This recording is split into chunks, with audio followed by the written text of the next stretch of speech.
Cantares 2:1. La palabra del Señor dice en Cantares 2:1, así lo leo primero en la Biblia Reina Valera y luego en la Biblia de las Américas. Yo soy la rosa de Sarón y el lirio de los valles. En la Biblia de las Américas dice, yo soy la rosa de Sarón y así también el lirio de los valles. Vamos a orar en esta mañana pidiéndole al Señor su gracia al poder estudiar este pasaje precioso que describe a nuestro bendito Señor. Vamos a orar. Amado Señor, gracias por darnos el enorme privilegio de estar juntos, de poder abrir tu palabra, de poder meditar en ella. Señor, ten misericordia de nosotros. Habla a tu pueblo. Alimenta a tus ovejas, Señor.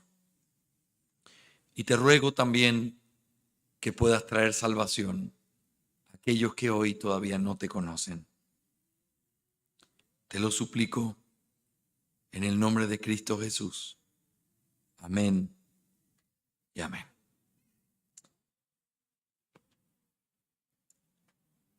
El día de hoy quiero compartir con ustedes este texto sencillo que es el primero del capítulo 2, que lleva por título La rosa y el lirio.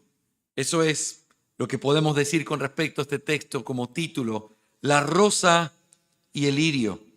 Actualmente, los científicos afirman que hay aproximadamente 270,000 especies conocidas de flores en todo el planeta. 270,000. Existe una inmensa variedad de flores con respecto a sus tamaños, su fragancia, su forma, el tiempo de florecimiento, la forma también en la que son valoradas.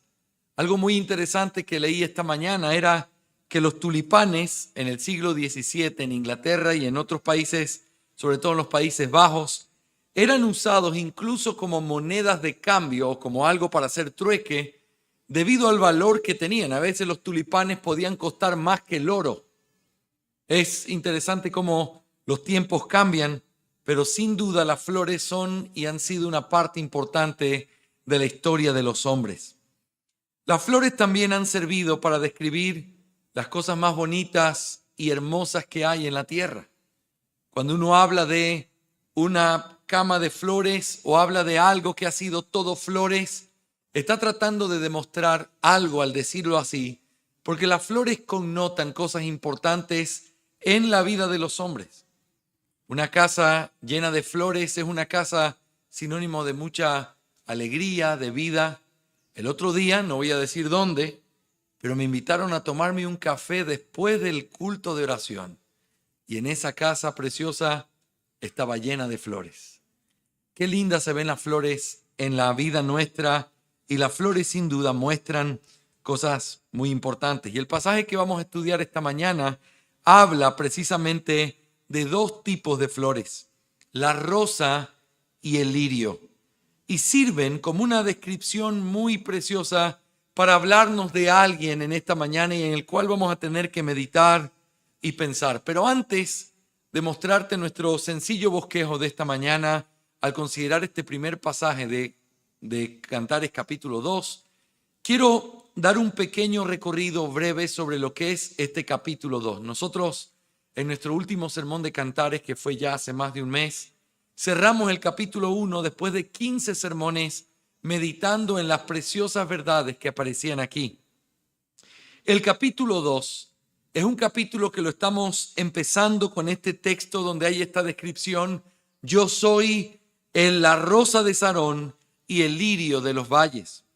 Pero este capítulo 2 comienza una nueva conversación, o podemos decirlo de esta manera, una canción compartida otra vez entre el esposo y la esposa. Y en esta conversación se exalta, como ya aprendimos en el capítulo 1, una vez más, la excelencia que tiene tanto esa esposa, y es descrita con palabras muy preciosas y tiernas, así como también se describe al esposo, que es descrito como alguien que tiene muchísimo valor, y lo vamos a encontrar en diferentes lugares de este pasaje. Si pudiéramos nosotros resumir qué es lo que hay, yo quiero que me acompañes mirando sobre tu Biblia el capítulo 2, en los versículos 1 y 2. Encontramos con una descripción al principio que vamos a tratar de demostrarla, hablando de Cristo, de sus propias excelencias, pero en el versículo 2 habla también de quién es su novia y lo habla de la misma manera.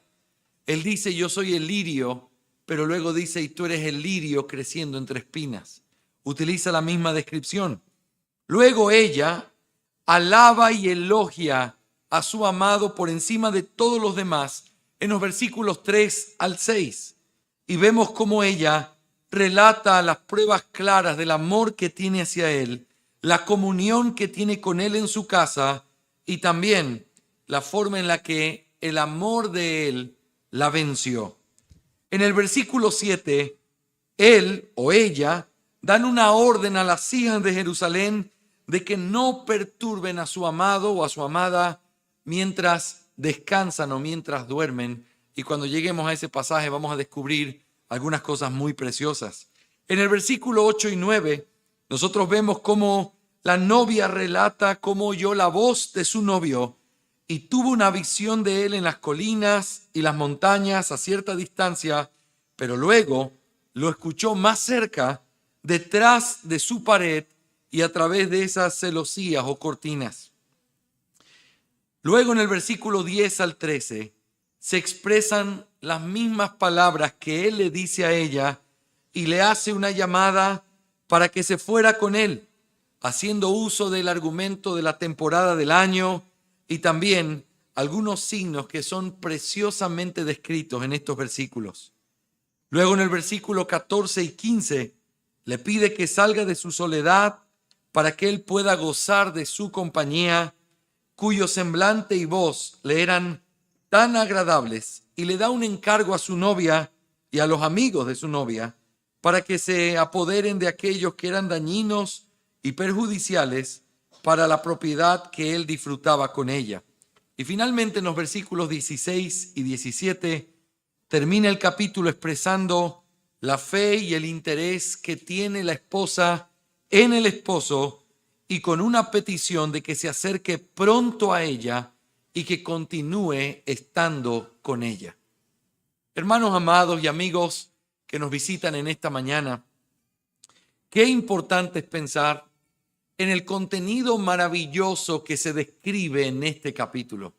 Un contenido que nos habla de ese amor mutuo, de esa canción de amor que ya estamos acostumbrados a escuchar, pero que en esta mañana vamos a volver a recordar al pensar en el versículo 1. Y yo anhelo que lo que meditemos en este versículo 1 sea para la alimentación del pueblo de Dios y que se puedan abrir los ojos de aquellos que hoy todavía no le conocen. A propósito, antes de darte mi bosquejo en esta mañana, quiero decirte esto. Cuando oramos y decimos, Señor, alimenta a tu pueblo, o decimos, Señor, abre los ojos a aquellos que todavía no te conocen, yo espero que tú sepas exactamente en qué grupo estás. Porque no hay nada más difícil que acercarte a la palabra pensando quizás que estás en un lugar que realmente no estás.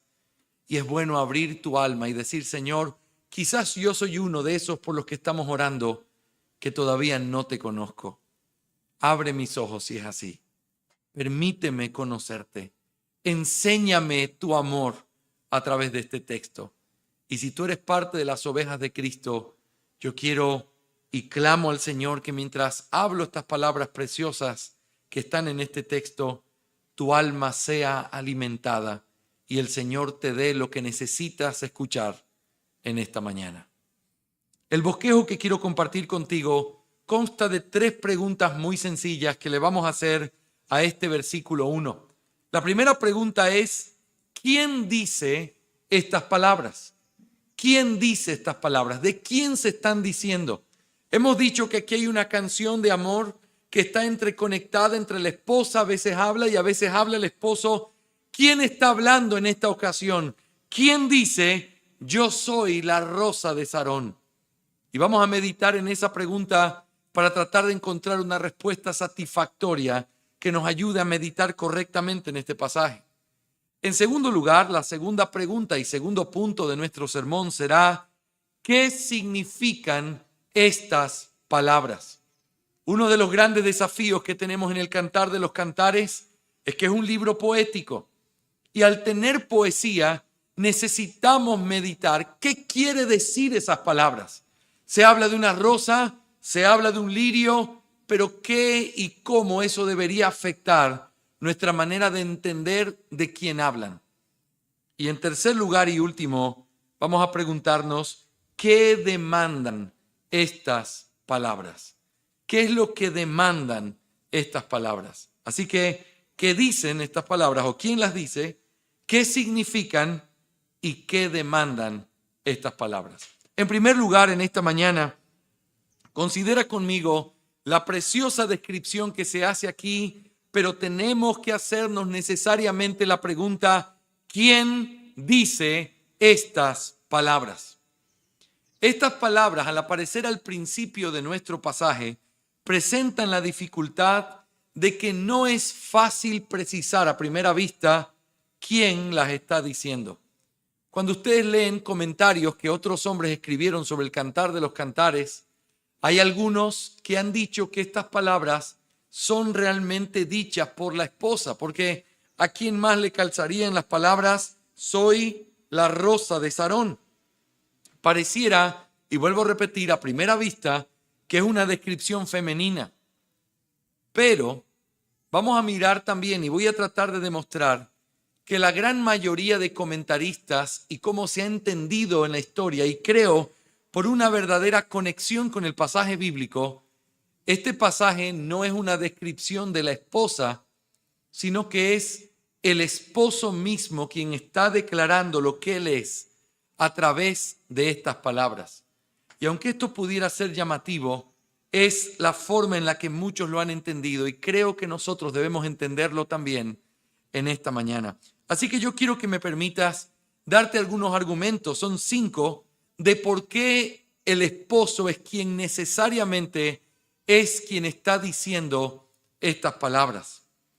En primer lugar, tengo que afirmar que el primer argumento es, por lo que hemos visto ya en el capítulo 1, ¿cuál es la autoapreciación que tiene la esposa? ¿Cómo se ve a sí misma? Yo quiero que veas conmigo el versículo 5 del capítulo 1 del Cantar de los Cantares. Versículo 5 del capítulo 1. Recuerda la forma que nosotros veíamos de cómo ella se expresaba de sí misma. Versículo 5 dice: soy morena, pero preciosa, oh hija de Jerusalén, como las tiendas de Cedar, como las cortinas de Salomón. Y luego el versículo 6 vuelve a repetir: no os fijéis que soy morena, porque el sol me ha quemado, o el sol me ha mirado. Quiero que pienses conmigo por un minuto. Nosotros veíamos en nuestros sermones anteriores que esta forma de presentarse demostraba o nos hacía mirar que realmente ella tenía una visión muy baja de sí misma, quizá por la expectativa que otras personas tenían. Estamos hablando de que en este poema es el rey quien se está fijando en ella. Evidentemente, en la historia que se está pintando, ella no es una reina, es alguien que trabaja en una viña, alguien que está trabajando en el campo, que es quemada por el sol.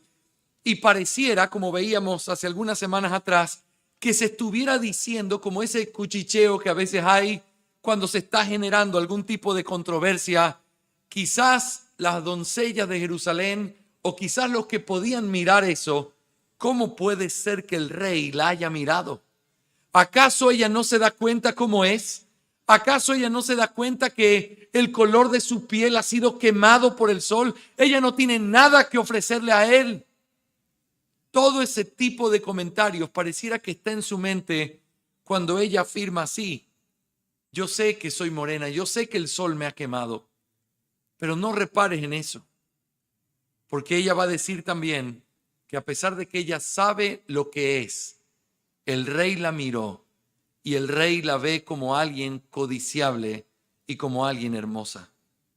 Y una de las cosas preciosas que hemos visto en este libro, en este poema de amor, es la forma en cómo el esposo ve a esa esposa a pesar de ella, a pesar de sus falencias, a pesar de sus errores, a pesar de lo que pudiera tener físicamente. Para él no hay nadie como ella.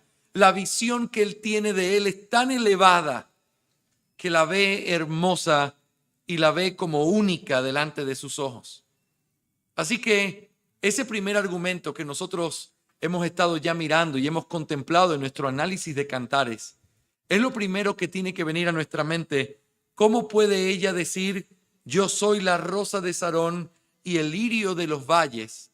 Que son descripciones muy preciosas para hablar de quien está hablando así. No puede ser de alguien que tiene la visión de lo que ella entiende de sí misma en el capítulo 1. Así que eso es lo primero que nosotros podemos contemplar. En el capítulo 2 no es la esposa quien está hablando, porque ella no se ve a sí mismo así. Es definitivamente el esposo. Pero hay otro principio que puede servir en forma de argumento también.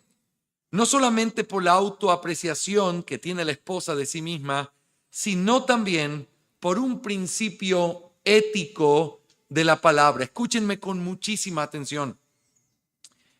No pareciera apropiado que la esposa, es decir, como ya sabemos, la iglesia, se alabe a sí misma cuando sabemos claramente que la palabra de Dios nos llama a que no nos valoremos a nosotros mismos de esta forma, sino que esperemos que otro lo haga. Porque decir yo soy muy importante, o yo tengo esto, o yo soy preciosa, sería una forma de jactancia que claramente la palabra de Dios revela en muchos lugares que no es lo que Dios espera de nosotros en ningún sentido. Yo quiero que mires conmigo algunos pasajes, dos específicamente, que pudieran ayudarnos a entender esto. Abre conmigo tu Biblia y te pido toda tu atención, que tus chiquitos estén allí prestando atención también a la palabra de Dios. Proverbios capítulo 27, versículo 2. Proverbios 27, 2. Yo quiero que mires hacia dónde va esta ética bíblica con respecto a nuestra autoapreciación. Proverbios 27, 2. Dice la palabra del Señor, que te alabe el extraño y no tu boca, el forastero y no tus labios. ¿Cuál es el principio? Y aquí quisiera meterme en un principio que va conectado. A veces uno piensa, pastor, yo he vivido siempre para el resto, ahora voy a comenzar a vivir para mí, como si esto fuera una forma de un principio bíblico. Me he olvidado de todo, he vivido así, he sufrido, ahora voy a vivir para mí. Hermanos, la Biblia nunca nos llama a vivir de esa manera, y aunque ciertamente cada uno de nosotros tiene un valor intrínseco que es parte de haber sido creados a la imagen de Dios, nunca la Biblia nos llama a tener que decir, tienes que valorarte para poder valorar a los demás, tienes que amarte para amar a los demás, primero tú y luego el resto. La Biblia dice, oh, si tan solo amaras a los demás como te amas a ti mismo. Todos nos amamos a nosotros mismos. Tenemos un amor natural por nosotros mismos. Cuando ese amor no está, hay algo que no está bien. Pero lo más natural que hay es que alguien tenga un valor por sí mismo y que piense que es importante. La Biblia dice, porque nadie hace nada en contra de su propio cuerpo. En estos días de dieta masiva, estoy haciendo algo en contra de mi propio cuerpo. Mi cuerpo quiere azúcar y carbohidratos y estoy luchando. Pero la verdad es que nosotros le damos a nuestro cuerpo el cuidado o lo que creemos que necesita. Necesito descansar, me voy a dormir, y eso es lo que haces. A menos que haya algo que sea más importante que el hecho de poder hacer lo que necesitas y sientes que tu cuerpo necesita. Todos tenemos un amor propio de alguna manera. El punto no es seguir entusiasmando ese amor propio. El punto es mirar a los demás como superiores. El punto es amar a los demás. El punto es no alabarnos a nosotros mismos. Y eso es parte de la ética bíblica. ¿No sería acorde con lo que la Biblia enseña que nosotros nos actemos diciendo, qué bueno que Cristo nos ha llamado. Nosotros sí que somos y tenemos cosas para ser amados y resaltados por Cristo. Qué bueno que se fijó en nosotros, pero nosotros también tenemos algo para ofrecer. Ese principio no sería adecuado ni conforme a la palabra, porque no es ni somos llamados a alabarnos con nuestros propios labios. Hermanos, si alguien va a decir cosas buenas de ti, que sea tu prójimo y no tus propios labios. Porque jactarnos de lo que somos es pecado y no podríamos pensar o permitir la idea de que aquí hay una jactancia de parte de la iglesia. Así que esa es la segunda razón por la cual tendríamos que decir, estas no pueden ser palabras de la esposa, definitivamente debe ser el esposo, debe ser Cristo quien habla de sí mismo aquí. En tercer lugar, no solamente la autoapreciación de la esposa, no solamente por el principio ético de la palabra, sino también por el propósito que nosotros hemos visto en este libro del Cantar de los Cantares. Si yo les preguntara a todos los que han venido estudiando conmigo este pasaje o este libro, hermanos, ¿de qué habla el Cantar de los Cantares y cuál es el énfasis que tiene el Cantar de los Cantares?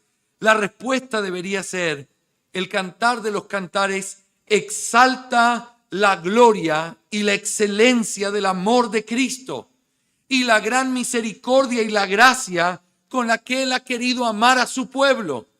Este libro no está hablando de qué tan buen amante o qué tan buen esposo era Salomón. Salomón no puede ser reflejado en estas líneas porque su amor fue imperfecto. Porque dice que por causa del pecado su corazón se desvió, tuvo 300 esposas, 700 concubinas. Él no era un ejemplo de amor y de quien se habla en este libro, en este poema de amor.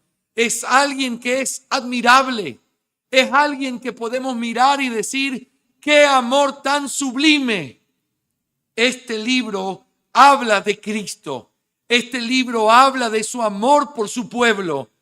Y si Él expresa aquí, yo soy la rosa de Sarón y yo soy el lirio de los valles, Él no estaría diciendo nada que contradice al verdadero propósito que tiene este libro, que es exaltar su amor y exaltar lo que realmente Él es. Eso me lleva a mi cuarto argumento. Estas palabras se pueden decir con mucha claridad que fueron dichas por Cristo por lo apropiado que es exaltar la gloria de Dios. Quiero que pienses conmigo por un minuto y piensa conmigo en profundidad. Cuando una criatura, cuando tú o yo buscamos nuestra propia gloria, nosotros estamos pecando. Porque cuando tú tratas de ponerte en el centro de tu historia, cuando tú tratas de pensar que eres el centro del mundo, cuando yo trato de pensar eso de mí, yo estoy en el centro, yo soy importante, todos deben servirme, todos deben amarme, todos deberían hablar bien de mí. Cuando yo pienso de esa manera, estoy pecando. ¿Por qué? Porque yo no soy el centro del mundo, porque no se trata de mí, porque tú no eres ni siquiera el centro de tu propia historia. Y cuando tú pretendes serlo, cuando yo pretendo serlo, lo que hacemos es que pecamos, porque ese no es el verdadero lugar que nos corresponde. Pero escúchame con atención. Pero ¿qué pasa cuando Dios busca su propia gloria? Cuando Él lo hace, Él está haciendo justicia, porque Él realmente merece toda la gloria. Él merece recibir todo el honor. Él merece que todos vivan para Él. Por lo tanto, cuando dice que Él es glorioso y que todo fue hecho para Él, no se está haciendo algo injusto ni pecaminoso. Le estamos dando la gloria que a Él le corresponde. Por eso, si Jesús dice estas palabras en las que muestra la grandeza de lo que Él es, Él no estaría mintiendo, estaría diciendo algo que sería completamente apropiado, porque realmente no hay nadie como Él. Amén. En último lugar, creemos que estas palabras son las palabras de Cristo, porque van conectadas con las veces con las que Cristo se refirió a sí mismo de otras maneras en el Nuevo Testamento. Por ejemplo, el Señor Jesús dijo, yo soy el buen pastor. Y él hablaba de sí mismo y ponía ciertas figuras como él mismo, y nada puede ser visto ni entendido como algo pecaminoso, porque él es el buen pastor, aquel que da su vida por las ovejas. Él dijo también, yo soy la puerta, y para que alguien entre a este redil, tiene que venir por medio de mí. Yo soy. Y ese tipo de comparaciones mostrando su excelencia son completamente bíblicas. Y si de eso se tratara Cantares capítulo 2, eso es completamente bíblico. Él es, y Él puede decirnos lo que es. Él es la vid. Él dijo, yo soy el camino, la verdad y la vida. Yo soy. Y cuando Él habla así de sí mismo, Él está haciendo justicia, porque en realidad Él lo es. Si tú dijeras de ti, yo soy la rosa de Sarón y yo soy el lirio de los valles, sería un acto pecaminoso, porque nosotros no lo somos. Pero cuando Él lo dice de sí mismo, nos está diciendo algo que ahora tenemos que ir y nos lleva a nuestro segundo punto, a tratar de entender si esto es Cristo quien lo está diciendo, si esto es el novio quien lo presenta.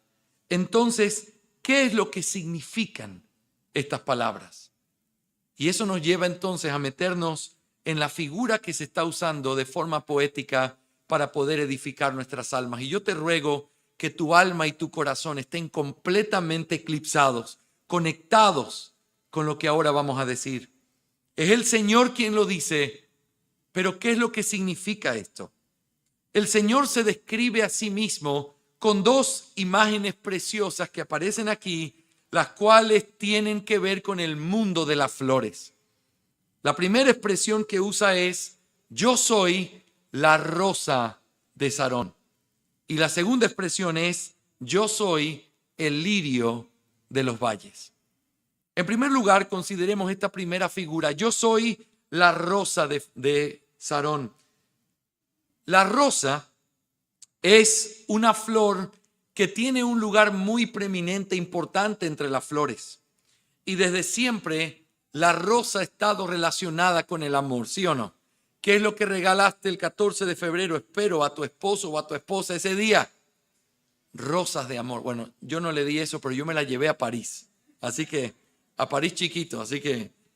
Pero el tema es, las rosas tienen un significado y tienen una conexión importante que mucho tiene que ver con el amor.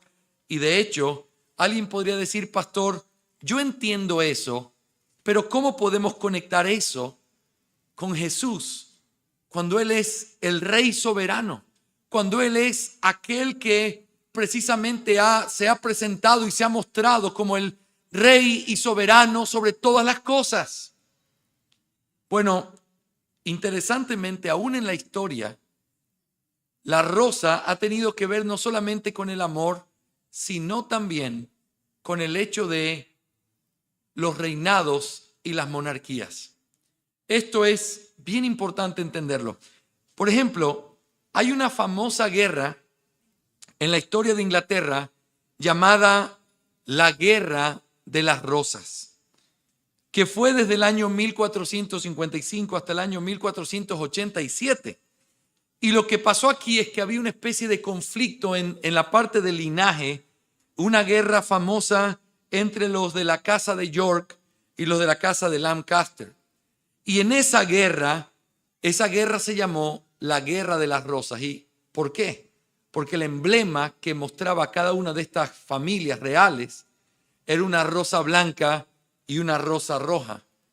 Interesantemente, la rosa se conecta o se relaciona con monarquías y siempre ha sido así. Pero nos llama la atención que también utiliza la expresión Sarón, la rosa de Sarón. ¿Qué significa Sarón? La palabra de Dios hace referencia a este lugar llamado el Valle de Sarón como una llanura llena de frutas y de muchas cosas por ser muy fértil. Yo quiero que consideres conmigo dos textos, no pierdas Cantares porque volvemos allí siempre, pero mira conmigo lo que dice Isaías capítulo 33, versículo 9. Isaías capítulo 33, versículo 9. A través de esta referencia podemos conocer más sobre lo que significa Sarón o lo que implicaba este valle o esta llanura. Isaías 33, 9 dice: de duelo está la tierra y languidece. El Líbano está avergonzado y se marchita. Y quiero que notes aquí la expresión. Sarón es como una llanura desierta y pierden su follaje Basán y el Carmelo. Aquí está mostrando como si fuera lo opuesto para mostrar el juicio de Dios. Donde hay agua, ahora hay sequedad. Donde hay vida, ahora hay desierto. Nota cómo se expresa de Sarón. Sarón es una llanura desierta. Es como para poder contrastar, para que cause una admiración en aquellos que lo escuchan diciendo, ¿qué? No puede ser. Esa es la idea de la profecía. Causar un impacto tan grande que golpee tanto el alma, mostrando algo tan diferente a lo que ellos podían ver con sus ojos en ese momento. Sarón era una llanura llena de toda la producción que el Señor le había dado.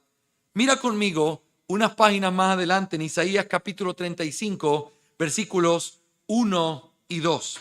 Isaías 35, versículos 1 y 2.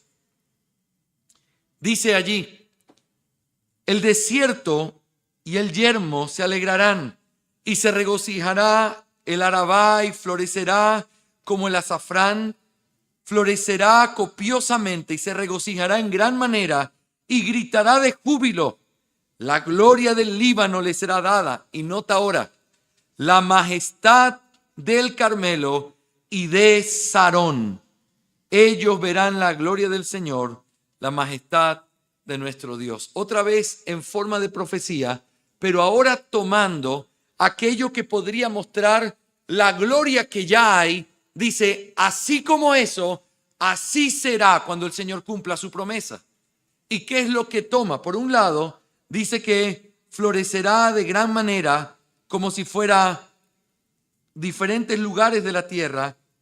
El Líbano tiene una gloria que esa profecía tendrá, pero luego dice, la majestad de Sarón. Otra vez mostrando la belleza, la grandeza que tiene este valle y que es parte de lo que esta figura significa. ¿Qué significa la rosa de Sarón? La rosa de Sarón es o se describe como un lugar de abundancia y de fertilidad en donde quizás las rosas más hermosas que habían en ese sector crecían. Este valle lleno de tanta bendición de parte de Dios producía las rosas conocidas por todos como las rosas más hermosas. Y aquí el Señor se presenta a sí mismo, o el esposo se presenta a sí mismo, yo soy la rosa de Sarón. Quiero que me permitas reflexionar contigo en tres cosas que nosotros podríamos mirar la conexión importante que hay entre esta rosa de Sarón y cómo Cristo es y en qué sentido Cristo es esa rosa de Sarón. En primer lugar, por causa de su accesibilidad. Por causa de su accesibilidad. Quiero que pienses, esta figura, pero también la próxima, el lirio de los valles, nos muestran que Él se hizo accesible. Es como una flor en el valle. No está encerrada en medio de un jardín. No está protegida en algún lugar donde nadie más puede verla, sino solamente ciertas personas. No, está en el valle. Está expuesta delante de todos. Piénsalo conmigo. No importa qué tan bella sea una flor, no importa qué tan hermosa sea, cuando es accesible, cualquiera puede llegar a ella y tomarla. Qué preciosa descripción. Yo soy la rosa de Sarón, en un valle abierto donde todos pueden ir, verme, recibirme, tomarme. Ese es el Cristo que nosotros predicamos.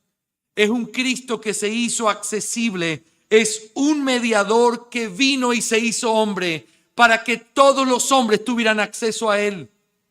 Ese Cristo Jesús que quizás tú has escuchado en otros momentos. Ese Cristo no está lejos. Ese Redentor bendito no está escondido dentro de algún lugar, de algún libro o de alguna iglesia. Está expuesto como una rosa en el valle de Sarón para que todos los que necesitan de Él corran a Él, la tomen y puedan recibir de Él todo lo que Él ofrece. No importa qué tan lejos has estado, no importa cómo ha sido tu camino hacia aquí, ese valle está abierto y esa rosa está allí disponible para todo aquel que quiera acercarse. Pastor, es que usted no me entiende. Es que yo entiendo que ese Cristo quizás es para los que tienen cierta posición económica. No, a ese valle puede venir cualquiera. Es que usted no me entiende. Eso debe ser para los que tienen cierto tipo de moralidad. Aún el peor de los pecadores se puede acercar a ese valle. Y esa rosa sigue estando allí, accesible para todo aquel que quiera y necesite de Él. Ese es nuestro Cristo. Ese es el mediador. Hoy no es tarde todavía. Quizás más tarde lo sea. Pero hoy y en este momento, mientras escuchas mis palabras, no es tarde. No es tarde. Él se ha acercado para hacerse accesible a nosotros, para que podamos llegar a Él y por medio de Él nosotros poder tener la vida eterna que es ofrecida por medio de su sacrificio y su vida perfecta. Ven a esa rosa de Sarón, abrázate de ella y recibe la vida que hay en ella, porque está accesible. Pero en segundo lugar, no solamente podemos ver a Cristo aquí en su accesibilidad, sino también por su dulce aroma. Una de las cosas muy conocidas de la rosa, y lo que hacen es que cuando se compran las rosas, las huelen por el dulce olor que tienen. En el capítulo 1, nosotros vimos cómo esta esposa, la iglesia, compara muchísimas veces a su esposo, a su novio, con esta idea de fragancias, como el nardo, como la mirra. Ya estudiamos eso y pensamos en lo que esto implica, pero ese olor fragante que tiene que ver con Cristo, Él siendo la rosa de Sarón, tiene que ver con su persona. Él es precioso y su olor trae tanta paz, tanto consuelo, tanta calma, tanto gozo por causa de quién es Él. Cristo es precioso y su olor es fragante en su persona, pero también su sacrificio. Una de las cosas que aprendemos en el Antiguo Testamento es que cuando se hacían sacrificios, esos sacrificios se presentaban y cuando Dios los aceptaba, era como si entraran en olor fragante delante de su presencia.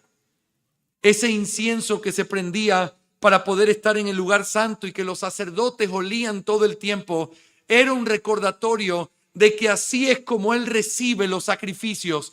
Pero todo eso era simplemente una sombra de aquel que un día vendría, de aquel que un día llegaría como el cumplimiento de todas esas sombras del Antiguo Testamento. Esa mirra, ese incienso y ese olor fragante eran simplemente una sombra de la fragancia de la persona de Cristo, de su sacrificio, pero también de su gracia, de su justicia. Él es eso para su pueblo. Cristo produce todo ese placer que produce el dulce aroma y todo ese gozo en la vida de los creyentes, porque Él, a través de su dulce aroma, nos refresca, aviva nuestros sentidos espirituales, pero también nos embriaga y nos deleita en su amor. La flor, y especialmente la rosa, es una muestra preciosísima de ese amor que nosotros encontramos en Él por ese dulce aroma que encontramos en Cristo Jesús. Amados hermanos, iglesia, amigos que me escuchan, no hay nadie como Cristo. No hay nadie como Él. No hay nadie que pueda traer el placer al alma que solo Cristo puede traer a través de su dulce aroma. Pero en tercer y último lugar, en esta primera figura, Cristo también puede ser visto no solamente en su accesibilidad, no solamente en su dulce aroma, sino también en su hermosura. El Salmo 45, que es un salmo que va conectado con este cantar de los cantares, nos dice en el versículo 2 que Él es el más hermoso de los hijos de los hombres. Cristo es el más hermoso de los hijos de los hombres. Este atractivo de Cristo no está en su belleza exterior o en su físico. Y es tan importante entender esto, hermanos. Dios pudo haber hecho que Cristo naciera en nuestros días, donde no hay nada que se escape de una cámara, de una filmadora, de alguien que está grabando algo, pero Él quiso que naciera y que viniera a la tierra en un tiempo en que nada de eso existía, porque nada de eso era lo importante, porque vino a la tierra y vino sin un atractivo que llamara la atención de los hombres superficialmente, y sin embargo vimos su gloria, dicen los apóstoles, vimos su gloria. Y esa gloria no era algo que los hombres podían notar externamente, sino algo que salía, la fragancia de su belleza, cuando Él abría sus labios a través de sus milagros, a través de lo que hacía en la tierra, lo que hoy nosotros seguimos hablando, confesando y diciéndole al mundo: Cristo Jesús es hermoso. Hermanos, las bellezas del Señor Jesús como Dios, como mediador, superan con creces las de la naturaleza humana en general y las que poseen todos aquellos seres creados. Por más amables, por más excelentes que pudieran ser, hay más en Cristo para atraer nuestro amor que lo que hay o lo que pudo haber habido en alguna criatura. Quiero que pienses conmigo. Todos los padres amamos profundamente a nuestros hijos. Y cuando esos hijos comienzan a crecer, uno los mira y encuentra deleite en ellos de diferente manera. Yo me deleito en ver a mis hijos dormidos, conversando, cuando están cambiados para venir a la iglesia. Verlos me da deleite, porque eso es lo que Dios provoca en mí por causa de ese amor paternal. Y sé que es lo mismo contigo si eres un padre o una madre. Mi esposa despierta en mí ese amor y esa ternura que viene también de parte de Dios. Mi madre despierta ese amor de otra manera también en mí, al igual que a ti, si todavía el Señor te regala la vida de tu mamá todavía en nuestros días. Pero quiero que pienses conmigo. Somos capaces de sentir el amor más profundo por seres creados, por criaturas, amarlos con devoción. Podríamos decir esto de criaturas inferiores como nuestros perritos o nuestras mascotas, como de otros seres humanos. Pero el amor que Cristo provoca en nosotros los creyentes es un amor que sobrepasa cualquier cosa que una criatura puede provocar. Y ese es el tipo de amor que somos llamados a darle. El tipo de amor que solo los creyentes pueden tener. Para el mundo, Cristo es una figura religiosa, pero para la iglesia, Él es el amado de nuestras almas. Aquel que pone nuestro corazón delante de Él y nos da todo lo que necesitamos por causa de quién es Él.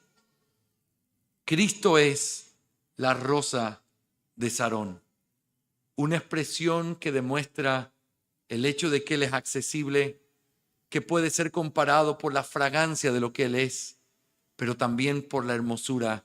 No hay nadie como Él. Pero en segundo lugar y último aparece la visión del lirio de los valles. El lirio de los valles. El lirio es mencionado en muchos otros lugares de la palabra de Dios y de hecho, una de las menciones importantes que se levanta sobre nuestro entendimiento es la idea de que el lirio es de lo que se habla o se dice cuando se dice que ni aún Salomón se vistió con la gloria que tiene una de esas plantitas. Así que el lirio es visto como algo hermoso, como algo que muestra la bondad de Dios en la creación. Pero quiero decirles algo en esta mañana. Cristo también puede ser comparado con un lirio, porque Él mismo se llama a sí mismo el lirio de los valles. Y hay dos cosas en las que pudiéramos pensar de Cristo con respecto a este lirio. En primer lugar, el lirio tiene un precioso color blanco que lo que nos recuerda es esa blancura. Nos tiene que llevar siempre a pensar en la pureza y en la santidad de Cristo. Hermanos y amigos, Cristo es tanto en su naturaleza como también en su obra de mediador, es absolutamente santo. Nunca cometió pecado, a pesar de vivir en medio de nosotros y sufrir las mismas cosas que nosotros. Él nunca pecó. Pero quiero que pienses en esto. Era necesario que así fuera. Era necesario que este lirio que se acercó a nosotros fuera un lirio perfecto, santo, sin mancha. Porque si alguien pudiera describir o tratar de resumir cómo puedo explicar qué fue la obra de Cristo en la tierra, alguien podría decir, fue una muerte. Eso es cierto. Él vino a morir desde el día que Él se hizo hombre. Él vino con el propósito de morir por nuestros pecados, pero no es lo único que Él vino a hacer o la única forma en la que mostró su obediencia. En la teología se habla de la obediencia de Cristo como mediador desde dos perspectivas importantes. La primera se le llama una obediencia pasiva y la otra se le llama una obediencia activa. ¿Qué significa eso? Pasiva no significa que Él no hizo nada. Pasiva tiene que ver o está conectada con la idea de su pasión, sufrimiento. El dolor que tuvo que llevar por causa de nuestros pecados fue su obediencia pasiva. Hermanos, nosotros somos culpables, somos pecadores. Y al haber pecado, hay una deuda que debía ser saldada. Dios no puede declarar a alguien inocente o justo a menos que su cuenta esté completamente en cero, a menos que hayan sido saldadas todas sus deudas. Y eso es lo que Cristo vino a hacer en su obediencia pasiva. Vino a pagar lo que nuestra desobediencia provocó delante de Dios. Él vino a morir en esa cruz para pagar el precio que nosotros debíamos haber pagado. Pero no solamente vino a morir, Él vino a vivir también una vida perfecta. Y eso es lo que se conoce como su obediencia activa. La obediencia activa de Cristo significa que Él vivió la vida perfecta que nosotros no podíamos, para poder obtener a través de su obediencia la vida eterna que ninguno de nosotros merecía. Él no solo vino a morir, Él vino a vivir la vida perfecta que era necesaria para poder ser aceptados delante de Dios. Y es por causa de eso que nosotros tenemos hoy acceso delante del Padre. No es solo porque paga nuestras deudas, sino porque vivió la vida perfecta que nosotros no podíamos y que el Padre demanda de todos los hombres. Por lo tanto, pensar en Cristo como este lirio de los valles es pensar en su propia naturaleza y en lo que Él tenía que hacer para nuestro bien. No podíamos tener un mediador con pecado. Si Él hubiera tenido un pecado, hubiera cometido un pecado, ciertamente Él no hubiera podido ni ser resucitado, ni haber cumplido con lo que se le encargó que hiciera, porque tenía que vivir esta vida perfecta. Pero el hecho de que resucitó y de que se sentó a la diestra de su Padre demuestra que fue recibido en la gloria como alguien que cumplió todo lo que se tenía que cumplir por amor a su pueblo. Y quiero volver a repetirte esto. Este es el Evangelio. Este es el Evangelio. Cristo Jesús vino a la tierra no solo a morir, sino a vivir lo que tú y yo no podíamos.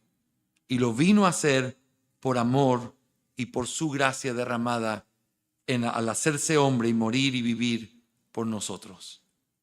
Pero no solamente el lirio de los valles se lo ve a Cristo en su santidad, sino que finalmente lo podemos ver a Cristo también en su humildad. ¿Por qué el lirio de los valles? El lirio de los valles es como un lirio que crece en medio de un lugar que no es especial ni diferente, es simplemente en un valle. Crece allí por la gracia de Dios, crece allí para poder dar ese precioso espectáculo que hace con su existencia, su color y su olor. Pero está allí en medio del acceso de todos los hombres, y eso muestra la preciosa humildad de Cristo Jesús. ¿Cómo Cristo mostró su humildad? Escúchenme con atención. Él muestra su humildad al asumir nuestra naturaleza. Él se hizo hombre, siendo Dios eterno. Él no dejó de ser Dios, como si estuviera dejando algo, quitándose algo para poder hacerse hombre. Él asumió, Él tomó en adición algo que Él no tenía, que era esta humanidad, para hacerse hombre y vivir entre nosotros. El Dios eterno, el Dios infinito, el Dios que hoy leíamos antes de empezar nuestro culto, nadie ni siquiera lo puede entender en su totalidad. Ese Dios glorioso que no puede ser expresado con palabras. Ese Dios que es el infinito mismo, se hace hombre, se limita a nuestra realidad, crece como un pequeño bebé. La semana pasada veíamos el nacimiento de la preciosa hijita, la segunda de Rodrigo. Y cada vez que veo un bebé que podemos cargar en nuestros brazos, lo único que uno puede pensar es, ese bebé es lo que un día nuestro Señor Jesús vino a hacer. Tan vulnerable, tan necesitado, tan dependiente y al mismo tiempo el Rey de Reyes y Señor de Señores. Y la pregunta es, ¿por qué lo hizo? Por amor a nosotros se hizo hombre, humillándose, haciéndose en nuestra condición. Pero también no solamente se humilló al hacerse hombre, sino también al sufrir en nuestro lugar. Dice que sufrió la muerte de cruz en nuestro lugar. Fue la muerte de aquellos que vivían fuera de la ley, odiando la ley, dándole la espalda a Dios. Dice la Biblia que es maldito todo aquel que es colgado en un madero, porque ese es el pago que se le da a aquellos que le dan la espalda a Dios y quebrantan su ley.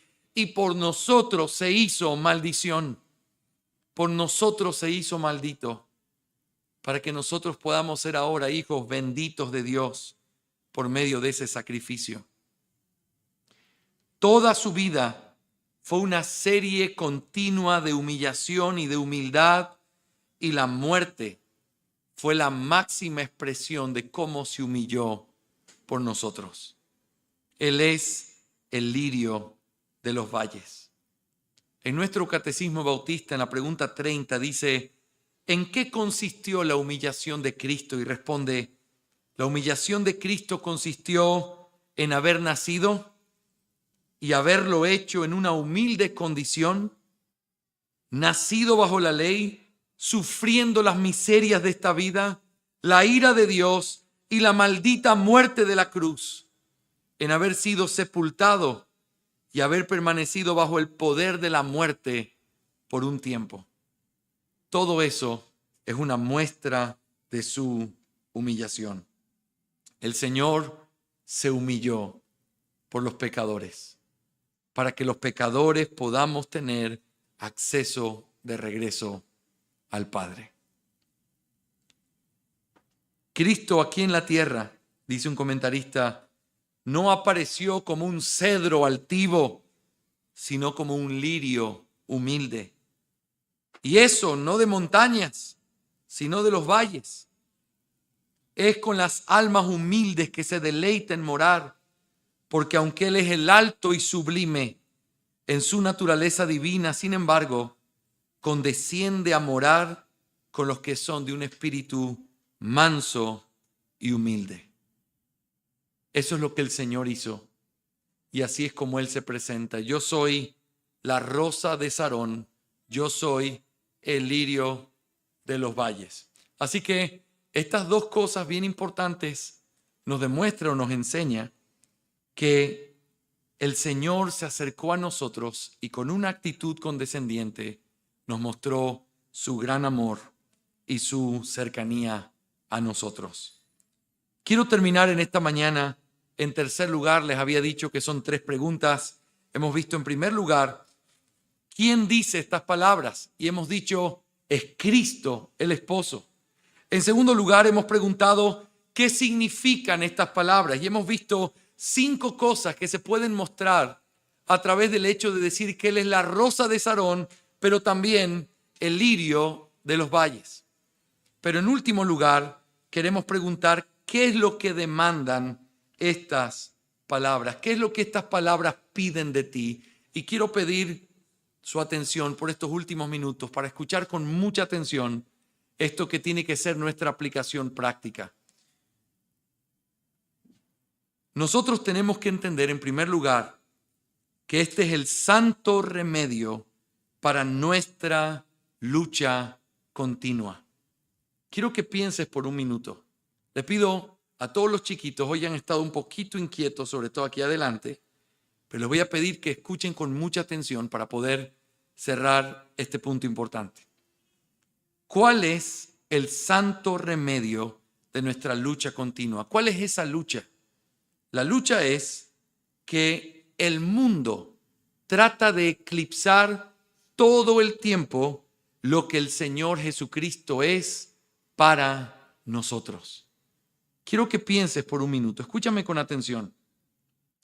Las bellezas de este mundo inferior y sus encantos siempre van a hacernos correr el peligro de que nuestro corazón y nuestra mente se pueda apartar del Señor. Y por eso debería ser nuestra preocupación todo el tiempo volver a mirar a Cristo en la belleza de lo que Cristo es. Quiero invitarte a que tú pienses en esta mañana en Cristo Jesús como la rosa de Sarón, como el lirio de los valles, como aquel que es fragante, aquel que es hermoso, aquel que es accesible, aquel que se humilló, aquel que vino entre nosotros mostrando una perfecta santidad.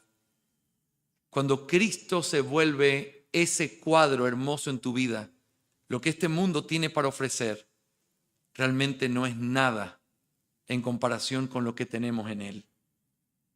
Hay frases y cosas de la poesía que siempre me llaman la atención y me motivan muchísimo. Y hay una canción que nos gusta mucho en nuestra casa, que hay una parte que dice, no me vengas con descuentos de ocasión, que yo te estoy hablando de la misma luz del sol. No me vengas a vender cosas pequeñas. No me vengas a decir que esto está en rebaja. Mira lo que tengo para ofrecerte. Mira lo que hay en el mercado que el mundo te puede dar. Mira esto que tiene que ver con quizás fama, lujo, descanso, confort. Mira lo que el mundo tiene para darte. No me vengas con esos descuentos. No me vengas con que eso está de oferta el día de hoy, porque yo te estoy hablando de algo que no se puede comprar, que este mundo nunca me va a poder ofrecer, que es la gloria de ese Cristo glorioso, la gloria de ese que es la rosa de Sarón y el lirio de los valles, aquel que es el precioso de mi alma y aquel en quien mi alma se deleita profundamente. No me ofrezcas otra cosa. Yo ya tengo dueño. No me ofrezcas otra cosa, porque nada de eso puede simplemente quitar el enfoque de mi alma, que es el Señor Jesucristo. Cuando nosotros pensamos en estas bellezas y en estas cosas que Cristo tiene, ciertamente estas cosas nos ayudan a volver a recordar en dónde debe estar nuestro enfoque y en qué cosas debemos pensar para poder mirar a Cristo y que Él sea el todo en nuestra vida. Yo quiero animarte a que puedas meditar en Él de esta manera y que Él se convierta en esto en tu vida el día de hoy. En segundo y último lugar, esto también es un santo remedio para nuestro pecado.